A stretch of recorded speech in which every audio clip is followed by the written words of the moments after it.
रूबिका लियाकत हमारे यहाँ ना, रूबिका लियाकत जी का शो चलता है ना, वो हमारा ही चैनल है। रूबिका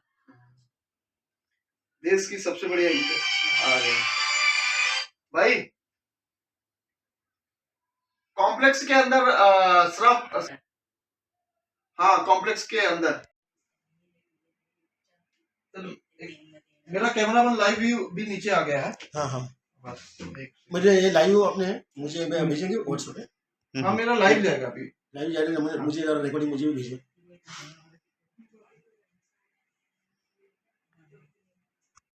मेरा नाम है Mangesh Anant Naik, operation 26/11/2008, president police medal for gallantry award. आपको एग्जैक्ट मैं बताता हूँ कि कसब को कैसा अरेस्ट किया, वो बताता हूँ। हमें वायरलेस मैसेज मिला, CST रेलवे स्टेशन, काम हॉस्पिटल, रंग भवन, होटल ओबेरताज, नरीमन हाउस, कैपी लियोपोर्ट, ऐसे बहुत जगह फायरिंग्स और बॉम्ब ब्लास्ट चल रहे। मैसेज मिलने के बाद हम लोग तुरंत वैसे पुलिस वैन लेके DB1 पुलिस स्टेशन से निकले और गिरगांव चौपाटी पहुँचे। उधर पहुँचते पहुँचते एक मैसेज मिला कि ये लोग ज़्यादा क्राउड है, उधर फायरिंग कर रहे हैं। तो हम गिरगांव चौपाटी, वहाँ 3-3.5 हज़ार के ऊपर क्राउड रहते हैं। तो उधर हमारा टूरिज़्म गाड़ी, वो गाड़ी में हम बैठ के पूरा चौपाटी गाड़ी घुमा के मेगाफोन से पब्लिक को अनाउंसमेंट किया कि आप हो सके उतना जल्दी से जल्दी घर में निकल जाइए, क्योंकि बहुत जगह फायरिंग्स और बॉम्ब ब्लास्ट चालू है। ऐसा बोल के हम लोगों ने गिरगांव चौपाटी आधा पौना घंटा में टोटल खाली किया और कंफर्म किया कोई जगह कोई घूम रहा कि नहीं। कंफर्म होने के बाद गिरगांव चौपाटी फुटब्रिज जंक्शन, वहाँ नाकाबंदी स्टार्ट किया। नाकाबंदी इस तरह किया, मरीन लाइन से मलबारी जाने वाला रूट वो हम लोगों ने टोटल डबल बैरिकेड से बंद किया था और एक ही गाड़ी चेक कर रहे थे, अंदर के लोग, बैग, डिक्की सब चेक कर रहे थे। और कोई डाउटफुल नहीं लग रहा है तो हमारे 2 लोग बैरिकेड ओपन करते थे, गाड़ी पास होने के बाद वापस बैरिकेड क्लोज। ऐसे एक एक गाड़ी चेक करते करते वापस कंट्रोल रूम से मैसेज आया कि एक स्कोडा गाड़ी आ रही है, नंबर नहीं मिला था, और वो NH रोड से आ रही है। गाड़ी में 2 लोग हैं और उनके गाड़ी में अत्याधुनिक हथियार हैं, अग्नि शस्त्र है, हैंड ग्रेनेड, बॉम्ब, AK-47, ऐसा बहुत सामान है, और वो NH रोड से आ रही है। तो हम लोगों ने नाकाबंदी और तेज़ की, नाकाबंदी और तेज़ की, और तेज़ करने के बाद वो बराबर गाड़ी 12:30 बजे गिरगांव चौपाटी पहुंची। गाड़ी की स्पीड इतनी थी और उन्होंने देखा पुलिस की नाकाबंदी चालू है, तो उसने अर्जेंट ब्रेक मारा और एक 40-50 फीट में गाड़ी खड़ी हुई। गाड़ी की हेडलाइट्स ऑन थी, स्क्रीन शॉट चालू था, और उन्होंने हेडलाइट प्रखर की थी, लाइट ज़्यादा प्रखर की थी, इसलिए अंदर कितने लोग हैं हमें एग्जैक्ट नहीं दिखाई दे रहे थे। तो वो गाड़ी में एग्जैक्ट कितने लोग हैं वो देखने के लिए हम लोगों ने उनको आवाज़ दी, गाड़ी की लाइट बंद कीजिए, गाड़ी के नीचे उतर जाइए, लेकिन उन्होंने कुछ सुना नहीं। वो डायरेक्ट सीधा तेज़ी से हमारे गाड़ी के ऊपर चढ़ने का ट्राई किया। लेफ्ट साइड में तुकाराम ओमले, मैं सोनी सिल्के लेफ्ट साइड में था, और हमारे राइट साइड में भास्कर कदम, बावधनकर, निकम अवर, संजय गोलकर ये राइट साइड में थे, और हमारे आधे लोग बाहर थे, बैरिकेड के बाहर। तो वो लोगों ने सीधा गाड़ी हमारे ऊपर चढ़ने का ट्राई किया, हम पीछे हट गए, और उसे तुरंत सामने का तो रास्ता बंद है, तो उसने आने वाले रास्ते से रिटर्न जाने के लिए उसने यूटर्न मारा। तो गिरगांव चौपाटी में इतने हाइट पे रोड डिवाइडर है, रोड डिवाइडर पे गाड़ी टच हुआ। जैसा गाड़ी टच हुआ तो गाड़ी में 2 आतंकवादी थे, जो कार ड्राइव कर रहा था उसका नाम अबू इस्माइल, और लेफ्ट में अजमल का सब बैठा था। तो अबू इस्माइल ने डायरेक्ट पिस्टल से डायरेक्ट फायरिंग स्टार्ट की। तो हमारे भास्कर कदम साहब, उन्होंने पहले ही पिस्टल चैम्बर लोड करके रखा था, क्योंकि वैसा मैसेज ही वैसा मिला था, इसलिए उन्होंने पिस्टल चैम्बर लोड करके रखा था।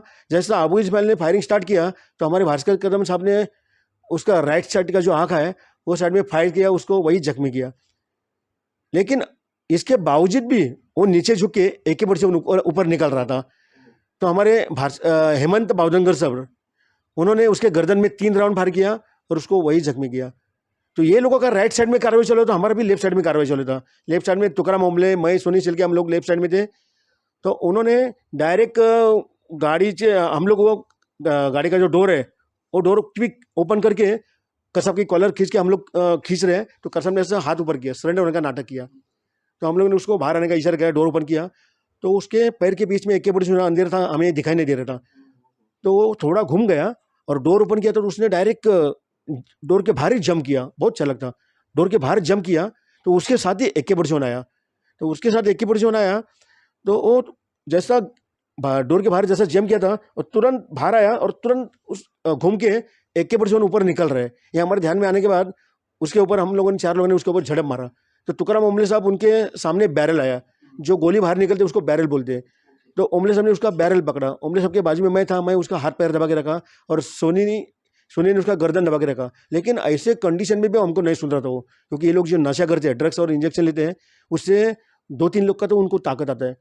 तो हमसे छुटकारा पाने के लिए उसका मूवमेंट इतना फास्ट था, हमसे छुटकारा पाने के लिए, और उसने वो ताकत से हाथ एकदम पीछे खींचा और वापस ट्रिगर में हाथ डाला और चाप खींचा। तो ओमले साहब के सामने बैरल था, तो ओमले साहब को 6 राउंड फायर हुए। संजय गोयलकर साहब का उनको भी एक गोली घिस के गई। और ऐसे वो होने के बाद वो हमको नहीं सुन रहे। तो बाद में मैं उसका हाथ जो पकड़ा और हाथ घुमा के हाथ में मैं जोर से फटका मार रहा है, उसे 1 मिनट गन नहीं छोड़ा था। और मैं फटका मारा था तो उसका उंगली था स्टेगर पे था, तो मेरे साइड से 5-6 गोली सट सट सट निकल गया। बाद में गन नहीं छोड़ रहा है, तो उसके स्टमक पे मैंने पैर दिया और उसका गन ऐसा झटका मार के खींच के लिया। गन खींचने के बाद उसको हम लोगों ने पैर से और डंडे से इतना मारा, वो बेहोश पड़ा। फिर भी हम लोग मार रहे थे, क्योंकि हमारे तुकाराम ओमले नीचे गिरे हुए थे, उनके सीने से खून आ रहा था। वो देख के कसब के ऊपर हम पूरा तोड़ बैठे थे। उस वक्त ओमले कसब के ऊपर हम लोग पूरा टूट बैठे थे। उस वक्त हमारे संजय गोयलकर साहब भागते और बोले, अरे रुको, एक तो जिंदा रहने दो, वो अपने लिए एविडेंस है, वो कहाँ से आया, कौन से देश का है, उसके साथ कौन कौन है, और उन्होंने किधर किधर बॉम्ब वगैरह कुछ रखा होगा तो अपने को सब पता चलेगा, इसलिए प्लीज़ उसको मारो मत। तो हम लोगों ने बाद में पूरा उसका झड़ती लिया, क्योंकि ये लोगों के पास साइनाइड का गोली रहता है। ये लोग किसके हाथ में जिंदा मिलते रहे। पहली बार मुंबई में गिरगांव चौपाटी में एक आतंकवादी अजमल का सब जिंदा पकड़ा गया। तो हम लोगों ने उसका पूरा बाद में झड़ती लिया पूरा। तो झड़ती लिया था, झड़ती में ऐसा कुछ गोली और मिला नहीं हमको। और बाद में मैं आपको इतना बताता हूँ, मेरे हाथ में खाली लाठी थी, ओनली विथ लाठी, विदाउट वेपन।